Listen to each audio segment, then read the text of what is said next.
All right, everybody, welcome, welcome, welcome to what promises to be a beautiful and very special evening. Let's go ahead and move to the front here so we can get things kicked off. And before you know it, we'll be rocking and rolling. And here's my man, David. All right, everybody, let's get it settled in. We do have a tight schedule, so let's get going. Okay, everybody in the back, please, let's come forward. We're about to start. Okay, people, let's go. Let's go, let's How long can you go? Oh, thank you. You definitely want to find a seat so you don't have to stand for the rest of the evening. Okay, everybody, people in the back, please, let's get going. All right, just a couple more minutes.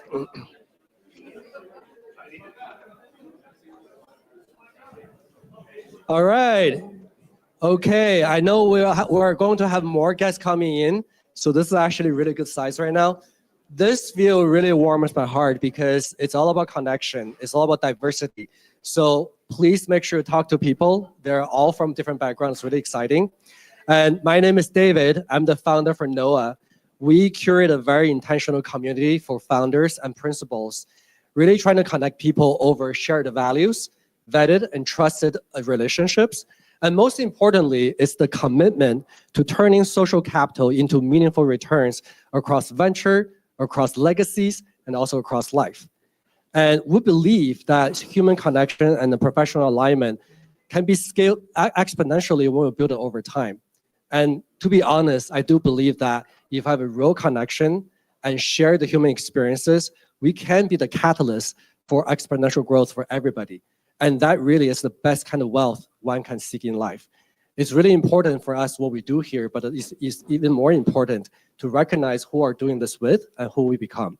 So today, we're going to have a very good conversation in the intersection of culture, legacy, and venture.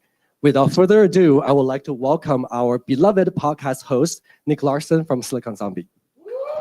Thank you.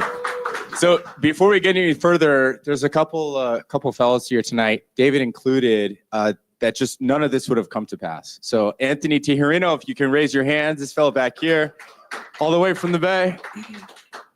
And then we also have TMF Group, who Anthony represents.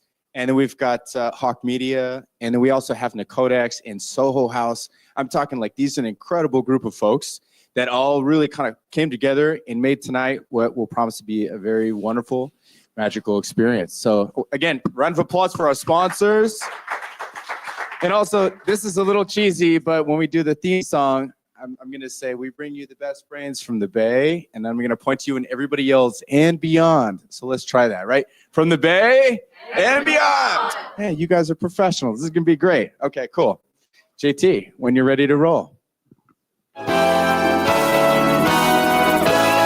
everybody. Welcome to the 171st episode of Silicon Zombies, where we bring you the best brains from the Bay and beyond. What a special evening we have in store for today. Two living legends, icons of hip hop, and we're going to talk about philanthropy and legacy. We're going to talk about turning influence in the music industry into an empire. And also, what were the original creative inspirations that changed this that changed the space as well? So without any further ado, we can kick this off with a couple quick introductions, but really not necessary. We've got OG Arabian Prince, founding member of N.W.A, Tareef Michael, founding member of Tang Management Group. I'm just so excited. And we're also going to leave probably some time towards the end for the audience to ask some questions as well. So maybe if you fellas want to do a quick introduction, 30 seconds, and we'll light this candle. I was born a poor black child in Compton. Steve Martin. There you go. You like that, right? Just happy to be here. We're going to kick some knowledge as we always do. And me and my boy T over here about to show you what we got, right? Yeah. Brief, we'll get into it, but obviously I actually grew up with the Wu-Tang members prior to them becoming Wu-Tang. And it's just been an organic journey of brotherhood and lessons and a lot of wisdom. So beautiful, beautiful. Well, so I mean, just to kind of get things rolling, you know, I'm curious if you guys could time travel and go back and give yourselves a piece of advice before all the fame, what would you want to share with your younger self? Get an attorney first. That would be the first, but honestly, the first thing for me is, hey, dude, get an attorney. Don't sign nothing. Don't let nobody go get your money for you. Like, honestly, that would be it. Get an attorney first. So it's good wisdom for all the kids listening. Yeah, get an attorney. well, I'll jump in there. Even with attorneys, my opinion is learn it yourself. Learn the business yourself because a lot of the attorneys are snakes too. So, Amen. And so, yeah. Yeah, so maybe an attorney you can trust, right? So I imagine being able to take this space of music and culture and turning it into a business. I mean, you've turned that into an art in and of itself, like, over decades. Tareef, so maybe if you could share with us what were some inspirations for maintaining cultural relevance and reinvention while keeping creativity in a nucleus. I mean, how are you thinking about the business of music? Well, real quick, I'll take you back, right?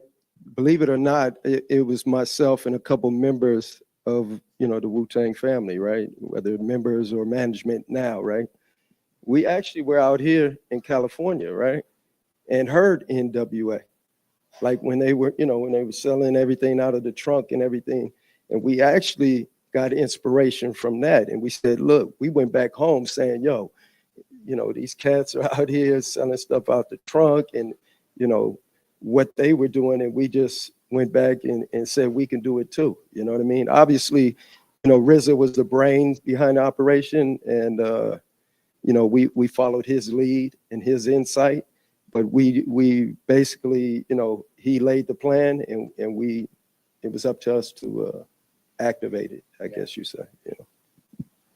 In preparation for the talk this evening, I was doing some other research, including the genesis of Rolex. And what's interesting about Rolex is back when they first started, because watches have like hundreds of pieces in them, they selected the best of all those different parts and then brought them together into a nucleus, and then they created something super strong. It almost feels like you guys did the same, but that hadn't been done before. That was brand new. So what was the philosophy of managing all this incredible talent, but all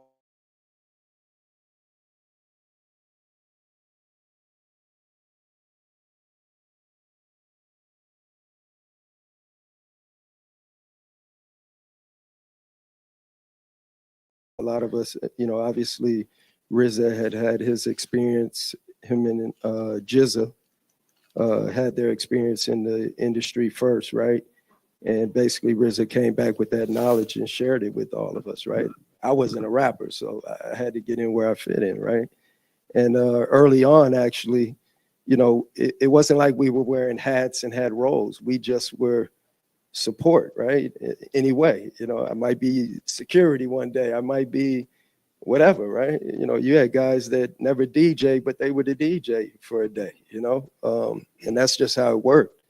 And then, obviously over time we began to take on roles and things like that. But, to be honest, and looking back, because we were so young, we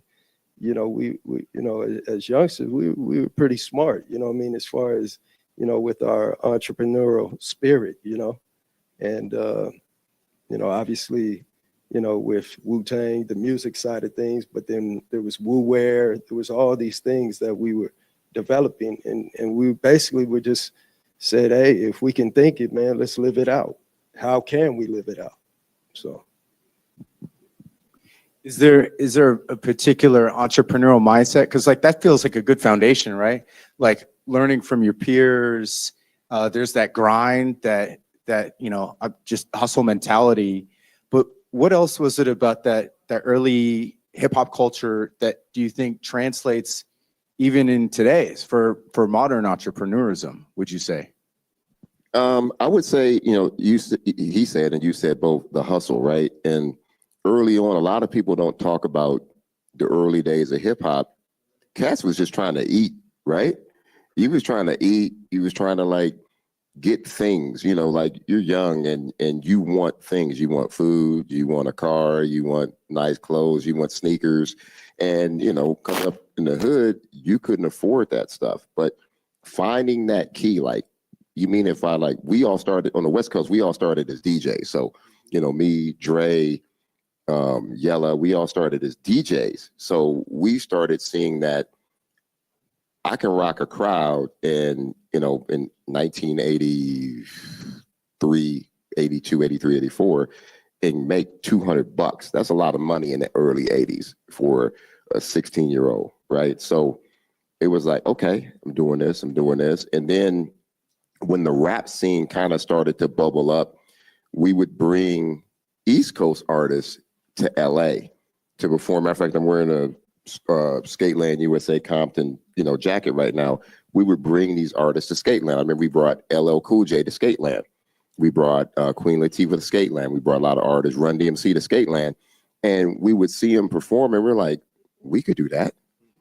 Like, they're making records, and we're DJing their records. We can make records. So, like he said, we figured it out, went in the studio, made a record, and we would literally sell them out of trunks of our car or hop on the bus with a 50-pack of vinyl or, cassettes. Before times, they didn't have CDs back then. But we would just do that. And that was the hustle to, early entrepreneurism. Do you think everyone got the message that you guys were sharing? Or did it maybe get caught up in controversy? And what are your thoughts around that? We knew what we were doing. Like I said, they saw us and wait, they out there selling records on their own. We can do that. So I think it helped to grow the hip hop community and what we were doing.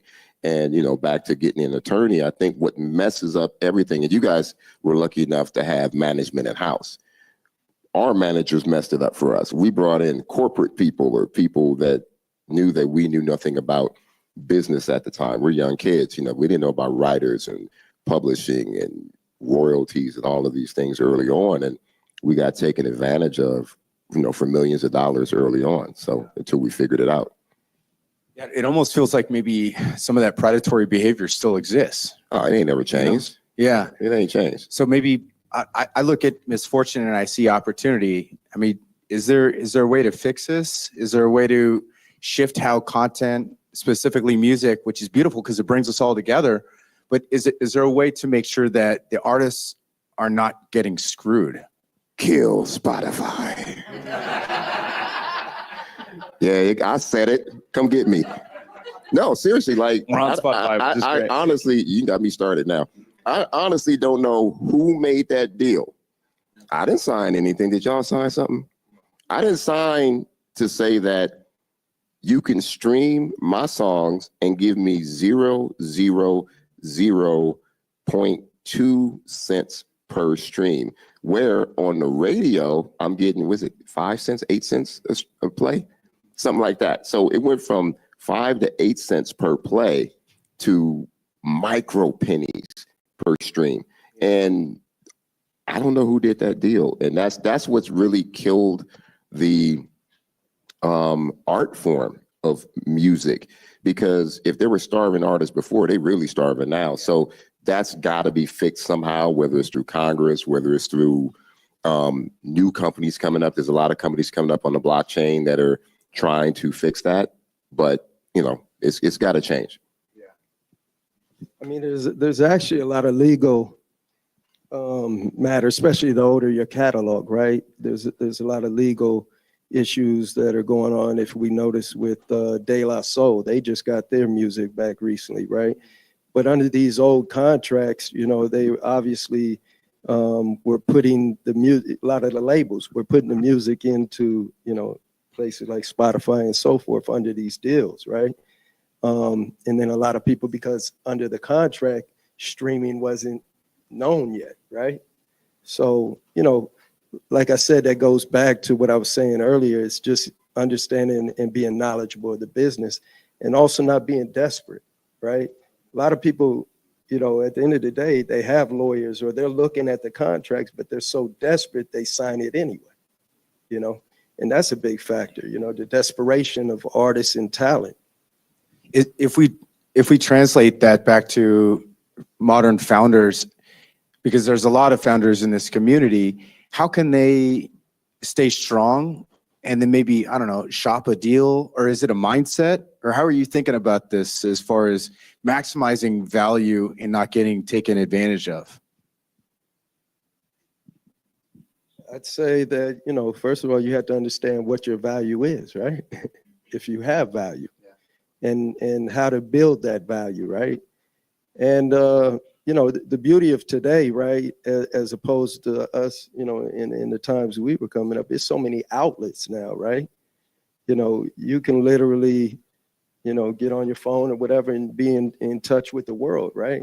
And going back to what he was saying, we would have to travel over here to know what's going on, or get on the phone, right? To even, and you really don't know, you're on the phone, he might be telling me something over here, right? But unless you're over here experiencing and seeing it. So like you said, when artists were coming over here and performing at events with them and so forth, we were just intrigued to come over here and learn what's going on over here as they were coming over to the East Coast, Speaking of the East Coast and West Coast, who deserves to be on the Mount Rushmore of rap? Ooh, oh my God. See, you trying to start trouble now because everybody asks that. It's almost kind of like asking the LeBron, Kobe, Michael Jordan. Like, I stay out of that stuff because, I love hip hop. I love music. And, just like I'm going to go back to the NBA, just like the NBA, there are different eras of the NBA. And, Michael Jordan is known as the greatest. But a lot of people say, well, if Michael was playing now, or if LeBron was playing then, or, so I really never get into that. And but I mean, Rakim got to be on there somewhere, right? You would think. I'm just gonna put that out. On the East Coast, it got to be like Rakim. On the West Coast, I got to be like biased, and I'll say Ice Cube, because Ice Cube has held it down for the West, and he's still holding it down, you know, in that generation. There's a lot of newer generations, the Kendricks and a lot of people like that, but I can't give you a Mount Rushmore. I can't do it. I mean, I'm gonna jump out there, you know, and be biased as well. You know, I feel there's no greater group than Wu-Tang, and no disrespect to nobody and what they've done, you know, but if you really look at it, you look at the catalog, you look at what, you know, the members have done, and just, you know, the organization has done, you know, the numbers say it for itself, you know what I mean? And just the catalog and the material that they put out. And being here 30 years later, and still, you know, we toured 22, 23 with Nas, and we were one of the highest selling tours, you know? A lot of tours were canceling shows, you know? So I just look at the longevity, I look at the catalog and everything. And, you know, yeah, Wu-Tang. Yeah, so along those lines, in preparation for the show, I found a pretty fascinating quote from yours a few years ago. I'm going to read it to you, and then I want your impression.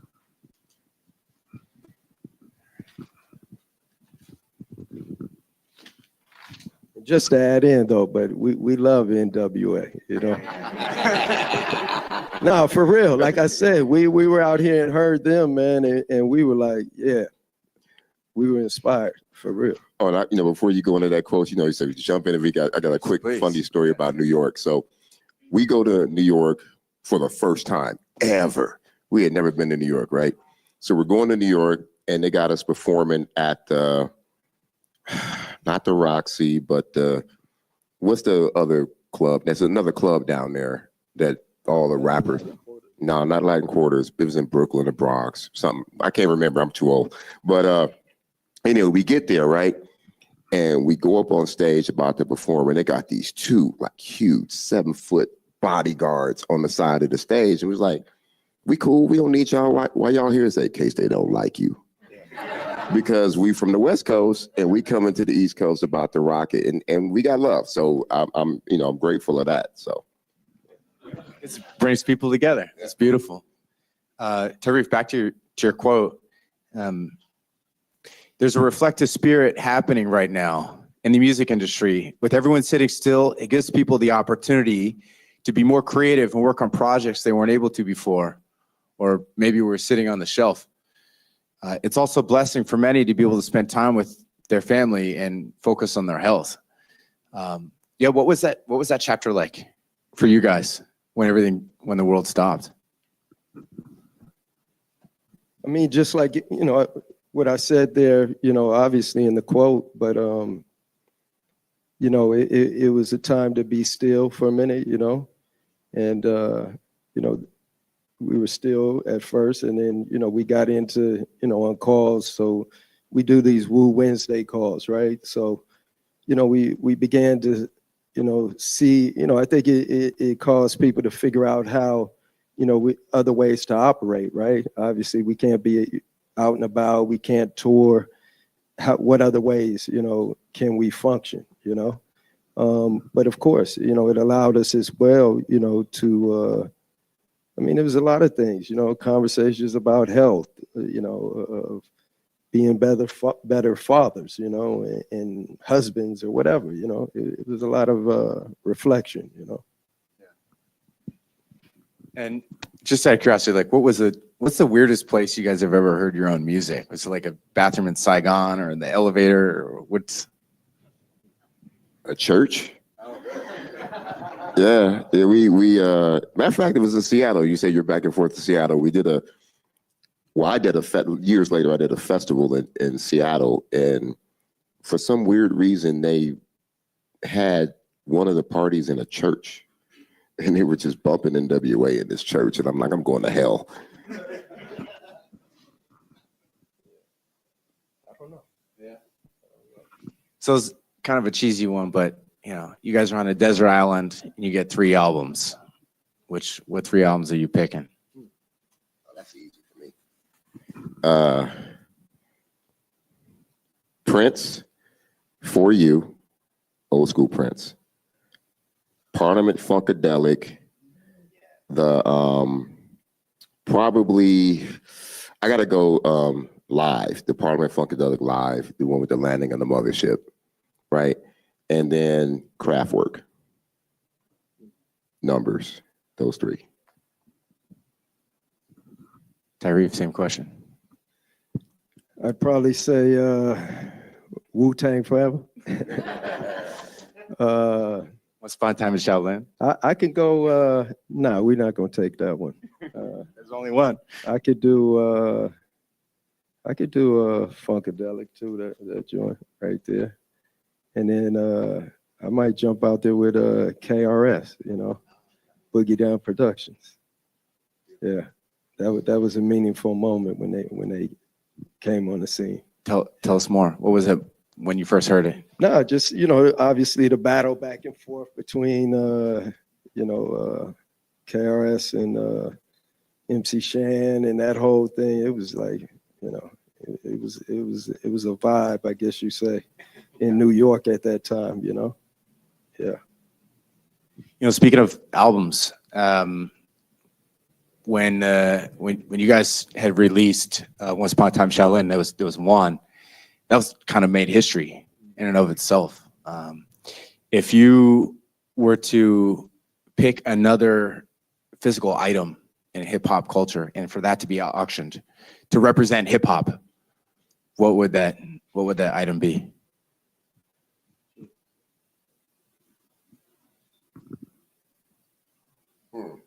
That's a hard one. Yeah, you got me. Yeah. We'll come back to that one. We're going to leave some time for the audience to start thinking about what questions we want to ask here. And don't be asking what kind of toilet paper I use. As we think about like wisdom, in fact, David had mentioned that knowledge is everywhere. Like we can always pull from ChatGPT, but wisdom maybe feels like it's in short supply, aside from getting a good attorney. What are some other pieces of wisdom that you've been able to gather over the years that maybe had a big impact on you that you want to share with the next generation? You know what? Let's talk about that, the ChatGPT and AI real quick, as far as wisdom and all that. Because who was I talking to earlier about AI? Somebody, yeah, we had a long conversation about it. I am partners in a few AI ventures, as well. And one thing that we all understand is AI is not balanced, right? There's not enough cultural information being fed into AI. That's another story. I got some cooking for that. But, you were talking about, your kids and how they go everywhere else to get information. Then from the source, this man who knows what's going on, lived it, been there, but they want to ask everybody else who doesn't know. And I think a lot of the problem with ChatGPT and AI is there's not enough there's not enough wisdom being fed into AI or being fed just into the internet itself for this next generation to feed off of. So, instead of coming to the source, to this man, me, Wu-Tang, N.W.A, or the people who lived experience, or go, whether it's the inner cities or the rural communities or, the Native American communities or cultural, centers, we're not getting that information. So that to me is, I think, something that needs to change for this world to be a little more balanced, in my opinion. I know I went off on a little tangent. No. But I'm glad you mentioned that because frankly, you've always kind of been ahead of your time from a technology perspective.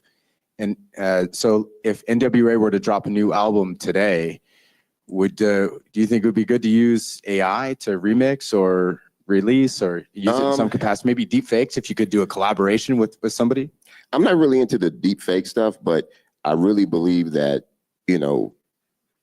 we have to use the tools of the future to be relevant in the future. I go back and I'm a music, I'm just really deep into all forms of music. So if you go back and look at 100 years of music, every generation has a tool that was invented that generation was like, it's gonna kill music. Like, you know, when the electric guitar came out, it's gonna kill music. When the synthesizers came, I'm just gonna, you know, sampling. Every generation has something, and now it's AI.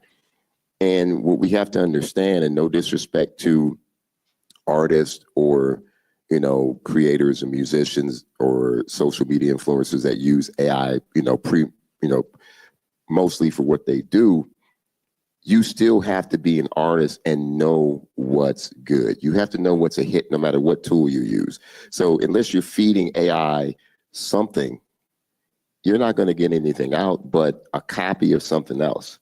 You still have to feed it the right things to be creative, to make an original piece. Like, this man knows what a hit record is.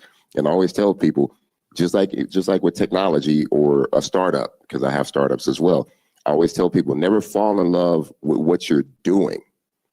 Just keep grinding at it and you'll feel when it's right. Some people are always trying to sell a product or sell their company and it ain't ready. And the real creators, the real hit makers, whether it's in music or tech or anything, know when they have a hit. And I think that's, you know, the same with AI. No, that's beautifully put.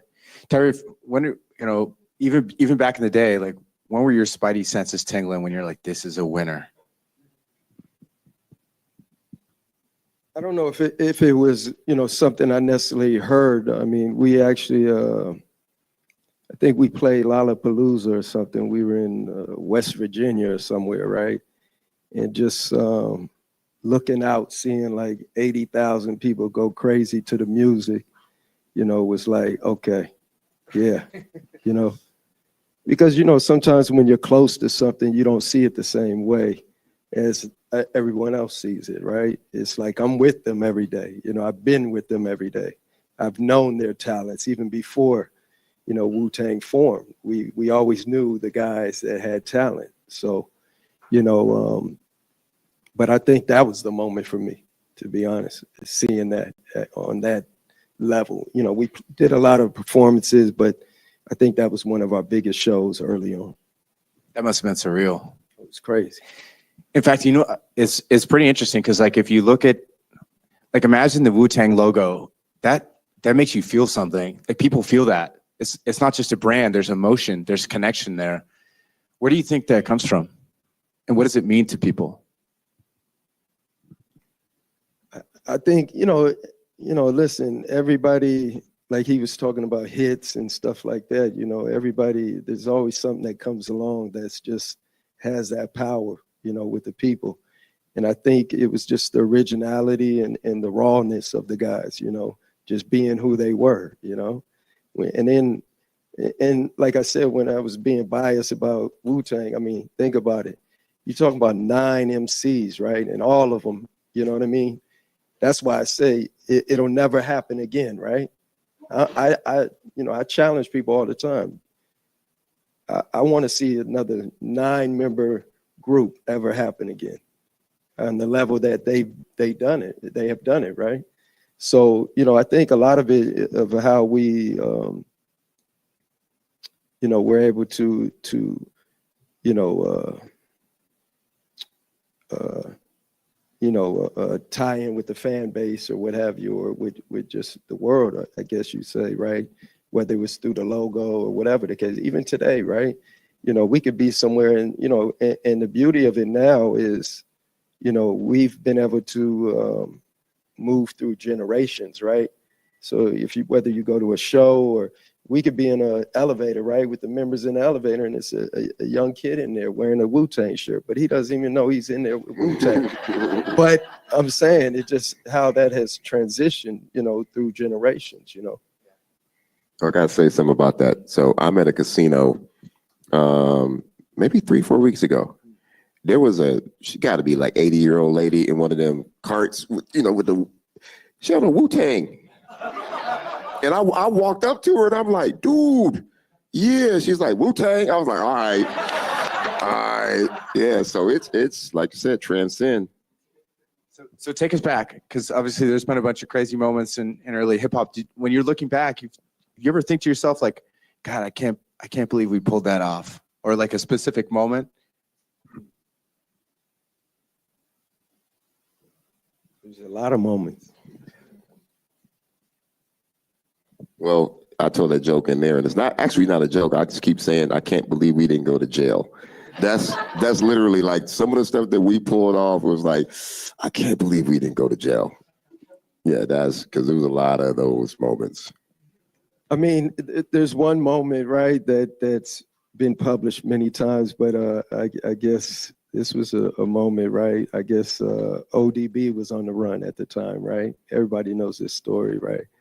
And he showed up for a performance in New York in a disguise and everything, and then performed, and then, you know, the police are chasing him out of the building, trying to catch him and so forth. I think that was a surreal moment too. What a legend. But Yeah. Imagine just dressing up like, you know, I forget, I think he was dressed like a woman or something, you know? It was crazy. And now his son's in the mix too. Yeah. And that's surreal, seeing him on stage perform his father's parts is and that's the beauty too, right? Of the brand. So we always want to make sure to be valuable to our guests in the zombie community here. So maybe if we could share something that you're building now that we could be valuable, to you, because we're streaming, you know, we're in over 80 countries, and also we'll tag in some of the audience too. But maybe is there a venture that you guys are building right now that we could share with the zombie community so we can help you guys?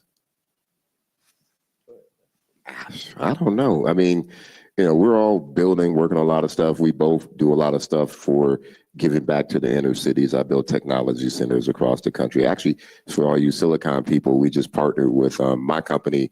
It's called Innovate Next and Innovate Capital. We just partnered with Plug and Play up in Silicon to build their first, or help them, I think I can talk about it now, to help them build their first ever technology center. So we're actually going to be building a high-level tech center inside of Plug and Play for startups to come in and be able to use the tools to, build. Because I know that capital is like super crucial, right? So Yes. you're raising We're raising $150 million fund, maybe $150 million fund right now, which we couldn't talk about a couple weeks ago because I heard that we was all scared. Like, we're raising a fund. They're like, you can't talk about raising a fund. They're going to arrest you. And I'm like, what? Like, I'm in interviews every day and I can't talk about it, but I heard the SEC just changed that. So we're raising a fund, $150 million. And but anyway. Tell us about it. Like, what's So, the capital going well, towards? it's kind of gone through this ebb and flow kind of thing. Cause we were like, when I was 16, I'll talk about this. I've been in tech for 42 years. When I made my first record, I got some money. I wanted to buy a car. My mother took my money and made me get an accountant. But it worked. She made me, I invested in a lot of early tech, like big tech in the early 80s, and then got a computer and started learning how to code. I'm going through this really, really quick. And got into computers, learned how to do animation and sprite animation and coding, and used to go to these conventions and went to a SIGGRAPH convention playing with some computers, and somebody from a company called Saban said, hey, you're pretty good messing around with the animation software. You want to work on a project? I'm like, I'm a rapper. I don't work. Like, you want a job? And he was like, well, it's a cartoon called Mighty Morphin Power Rangers. And I ended up doing all the visual effects on Power Rangers, Silver Surfer, Addams Family, Casper, a lot of film and TV, and then a bunch of video games over the last 40-something years. So my point is that kind of sparked me into investing, because I was getting real money, because, early on we weren't making money on records because we was getting ripped off. And I started making money on the film and TV side and the animation side and the video game side, and investing that money in the 80s and the 90s, and realized, like, dude, I'm making more money doing this. And then, later on, I invested in Twitch. I invested in StockX, a lot of cultural things. So my fund it started out as going to be a DEI diversity fund, but it's really a cultural fund, like following cultural growth in tech and young money. Like I've often said that if you want to make money in tech, follow the young eyes. You know, TikTok, all the young people on TikTok, billions and billions of dollars. What are they doing next? Following that, looking at technology and growth in those areas that the younger generation, the cultural generations are in, and putting money and putting resources and tech into that, you know, and that's kind of what our fund is about. Congratulations. Thank you. And if you're an LP, bet on the winning horse right here. Cool. Well, yeah, let's toss this to the audience, and unless Terry, if you wanted to hop in on share something you're building. Okay. Yeah. Go ahead, Dwayne. Hey everyone. So I just wanted to also talk about something that you mentioned, Nick, about like the Wu-Tang logo being so powerful. Like it's so powerful, I got it tatted on me, you know? Yeah. And I'm also curious about like some more iconic moments between Wu-Tang and N.W.A. You know, we all know about Old Dirty running on the Oscars and like, you know, doing his thing. And then also the great beef between Ice Cube and N.W.A. Just curious about like those iconic moments and, you know, see if you can provide us with some behind the scenes insights. Well, I think you're referring to that song called No Vaseline that Ice Cube did. I was already gone from the group by then, so he wasn't talking about me. I was on the outside looking in, but you know, it's crazy. And like I said, I keep going back to this. It's so sad that one individual can break up a group, and it was all over business. It was business. When I was in N.W.A, when we were working on Straight Outta Compton, I had produced a song called Supersonic by this girl group called JJ Fad, you know, Supersonic, this big dance record. It went #1.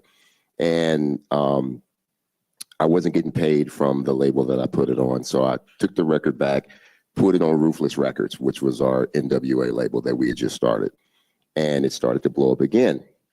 And our manager at the time, who was managing it, wasn't paying me. And I'm like, there's something, this song is like, sold 1 million copies. As a matter of fact, it was the first gold record ever on Ruthless Records, even before N.W.A.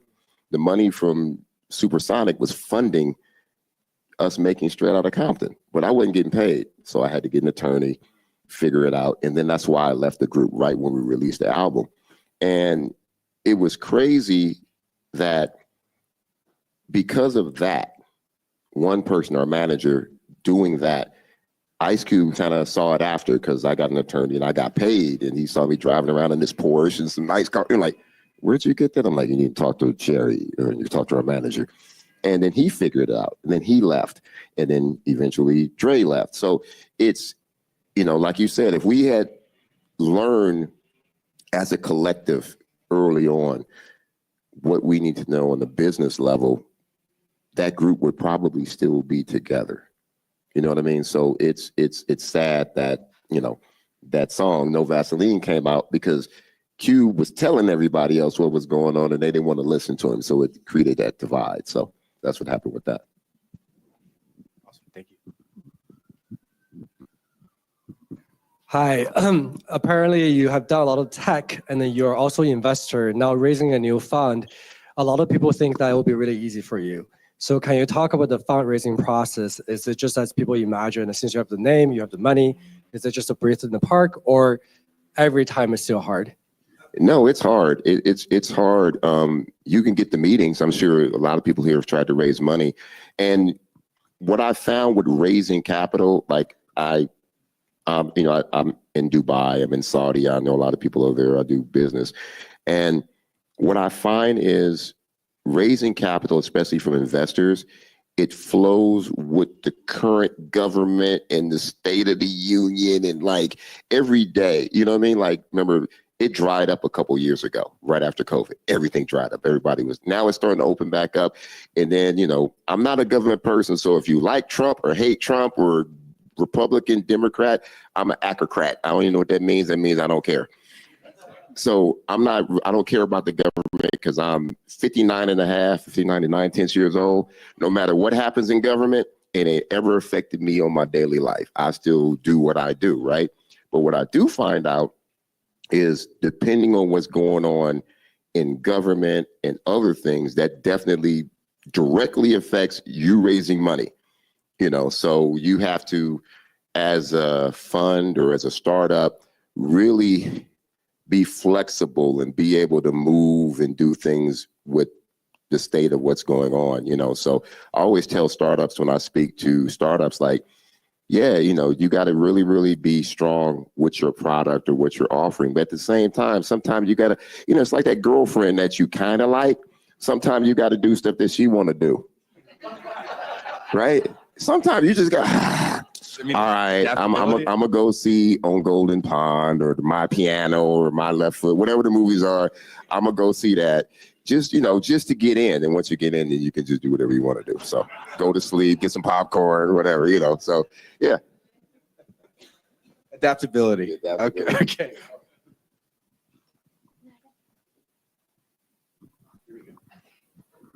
Hi. So speaking of government, there's a lot of ebbs and flows happening in the market right now. And I, along with many other people I've talked to tonight, are starting large fundraisers. We're going to have to get creative in how we approach, who we approach, where we go, where we try to find this capital. Do you guys have any unique insights into unique places that we might be able to find investors that maybe we haven't thought of that you have come upon in your many years of raising capital?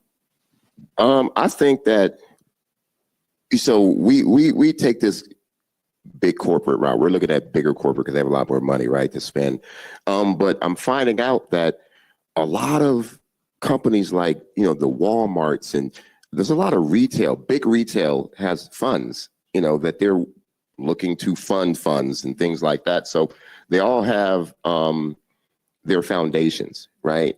And they have to spend that money because they're trying to get tax write-offs. So that's when I'm finding out these huge billion-dollar families, they got a lot of money, and it's just getting to it and aligning with what they want to spend it on. And that's part of the problem, is finding what investors or funds or foundations align with what you're trying to do. And I think that's the high level, is just finding those. Like, we had some talks with a Japanese company. We never thought about that, but big Japanese company, they got a fund and they're looking to deploy money in the US. So you just got to find those companies.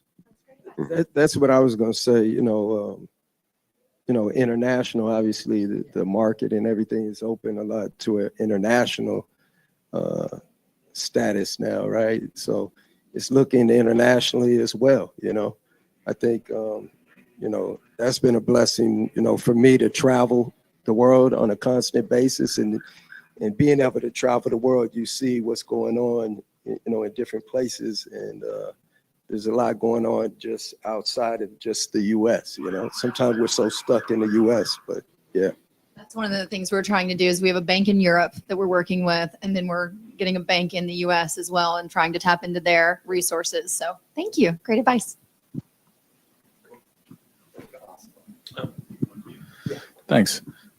The Once Upon a Time in Shaolin album that you kind of touched upon, $1 million album, one copy.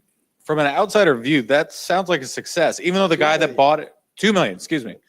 So even though the guy that bought it turned out whatever that situation was, it seems like a success, and yet like no one else has, to my knowledge, done that or even tried to get a little creative with their business and creating scarcity. Why do you think that is?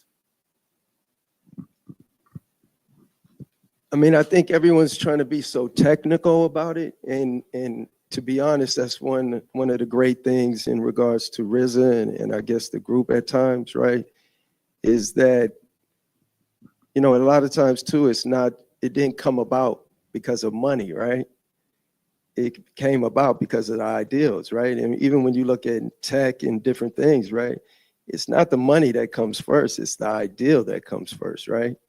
And the love behind that, right? So I think even with that, when you look at that, like, right, and a lot of people are still talking about it, right? And then it just sold again when they bought it from the Department of Justice for $4 million, right?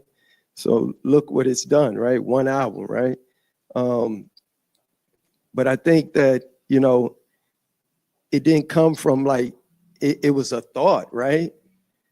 But it was just a thought put out there, you know what I mean? And sometimes that's the best thought, when you put it out there, you know, to see what you can do, right? And a lot of people now, I think that in order to replicate that or whatever, they're scared to do that, right? I'm gonna show you a quick example, right? So we were touring and we did the Sydney Opera House, right? 4 nights in a row, sold out in Sydney, Australia, right? And prior to that, RZA told everyone, I suggest that to everyone to spend your money in Australia, right? With whatever you're doing. Because, they tax so much. So they tax your money 30% over there, right? So what RZA did is spend all his money on hiring an orchestra in Sydney, Australia to record all the Wu-Tang music. You see? So he spent his money over there so it couldn't be taxed. Came back over here with a project that he's made millions off of it, right? So it's just creative things like that and believing in your idea. He believed it, he thought it out way in advance. Was it gonna work? We don't know, but it worked, right?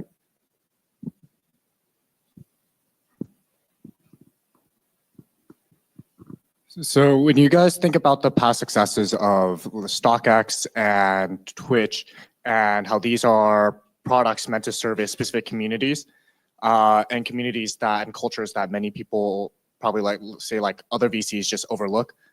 And as you're building this fund, what's your ways of finding the right investors who would already be aligned with that instead of talking to thousands of investors who are just not going to understand that message? Yeah, that's what I was talking about, like big corporate, like trying to find big corporate companies that are already playing in those fields that you're looking at, like the cultural fields, like the Nikes, and they all have foundations and stuff as well. But at the same time, and I'm sure he can definitely align with this, is because of our backgrounds and who we are, we can get inside the door because most of these investors, they grew up on our music, right?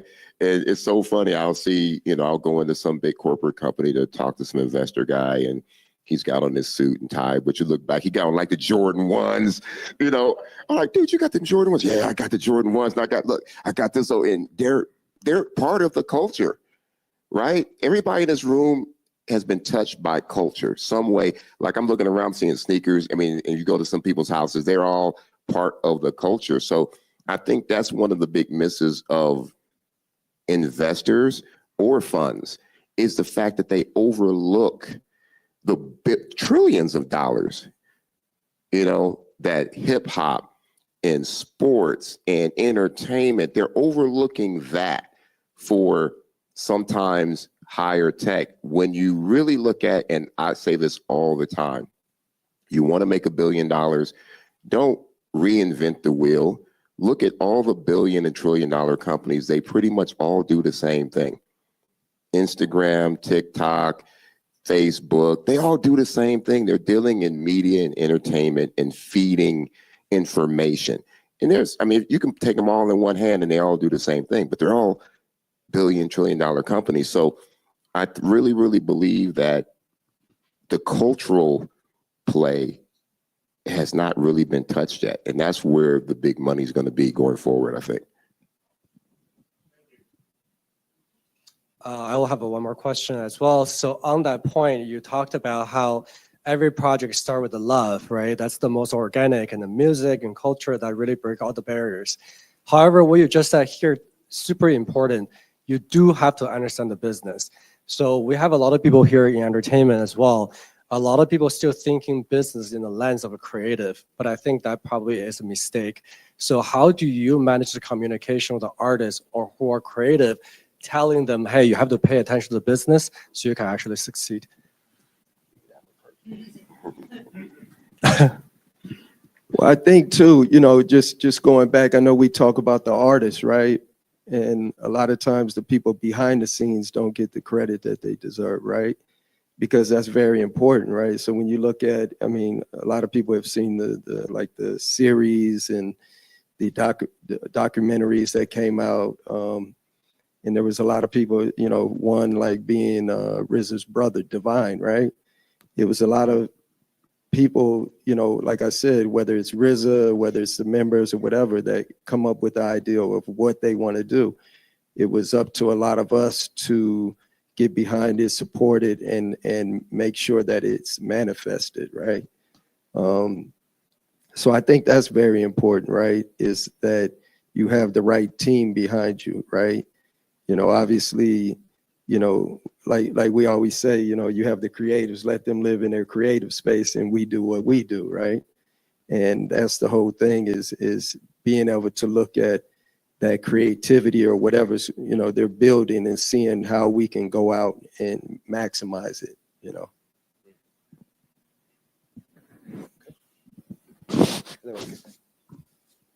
Beautifully put. Are there any other questions? Anybody want to hop in? So when you guys first started out being the founders of Wu-Tang and N.W.A, how was that? Like, where did that come from? Like, I understand it comes from internal, but I'm so curious on how that journey was for you, you know, bringing that to life and letting that manifest into what, you know, millions of people have across the world, not billions of people have just got to embrace that. What was like that journey for you guys?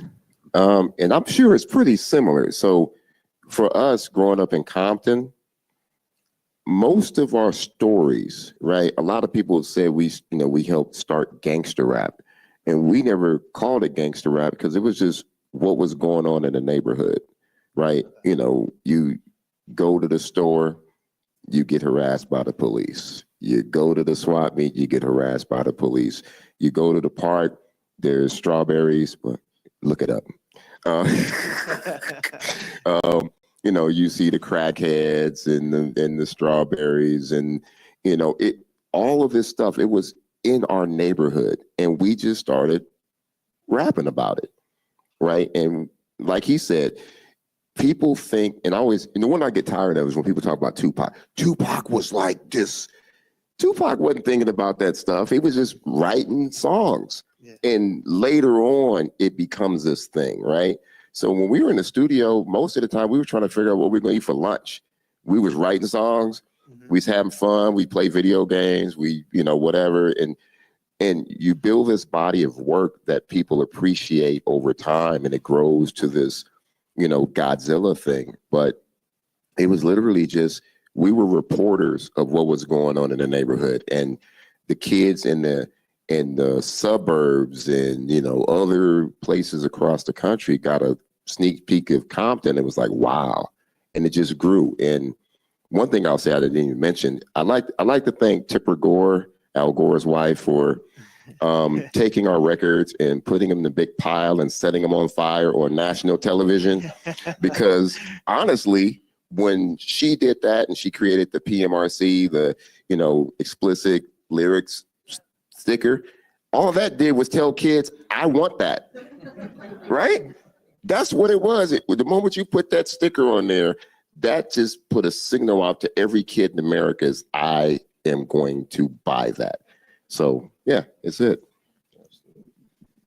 I mean, you know, for us, it was about brotherhood. You know what I mean? Like, that's where it came from first. You know what I mean? And then the music came about, but we never left the brotherhood, right? Yeah. That always was first for us, right? Gotcha.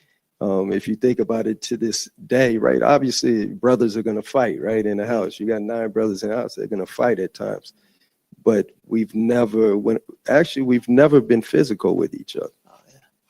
Never been. There's been plenty of heated arguments, but no one has ever gotten physical with each other. That was one of our rules, right? That's fine. So, you know, when you look at that, you know, and like for me, I never get tired of telling them, you know, thank you for the journey, you know, because we were in the projects, man, you know, just, you know, living every day, and to be able to, you know, here we are 30 plus years later, still traveling the world, and now we get to see the world, man. We never would have thought this, you know, at that time. You know, we were just, like I said, they were doing it for the love, you know. Like I said, RZA, you know, his brother and different people had an inkling because they went into the business first, right? Uh-huh. And then they came and brought that information back, right?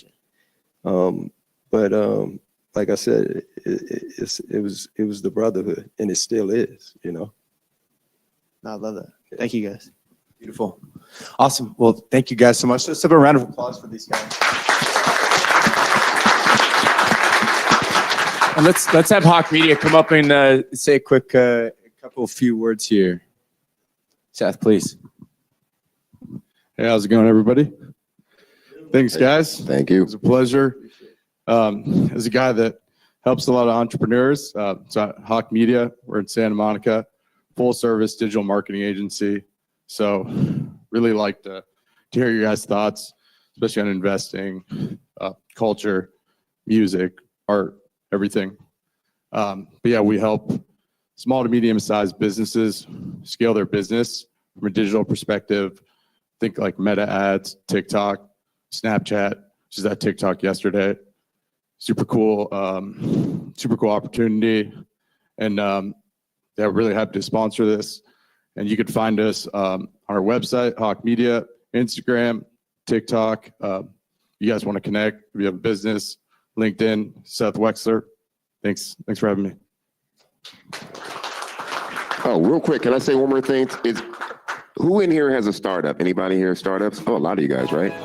Okay, I'm gonna give you one great piece of advice if you're looking to raise money or, just meet business people that can help you out. Take up golf. Seriously, you're laughing. Take up golf and you will get every meeting you want to get. Remember that. That's great. And then one more, thank you for Hawk Media, thank you for TMF Group, and of course, thank you so much for Soho Works, Soho House, for supporting us. And again, thank you for joining us. And Nick, thank you so much. Another round of applause for these guys. Thank you. We have about an hour and a half, so please make sure to talk to each other, meet a diverse group of founders and LPs, and have a great time. Thank you. Oh yeah, you can scan the code to find out more. Please follow our journey. It's going to be awesome. Thank you. Yay.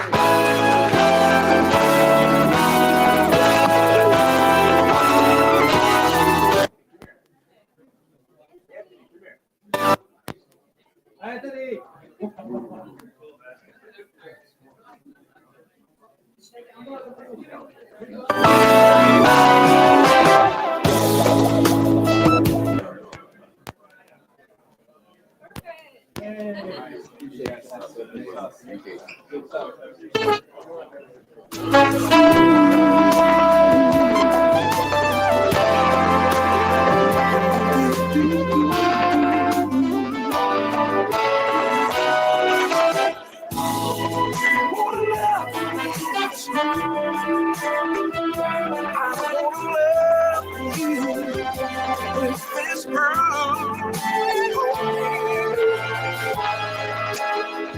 Time after time, I am lost without you in my world.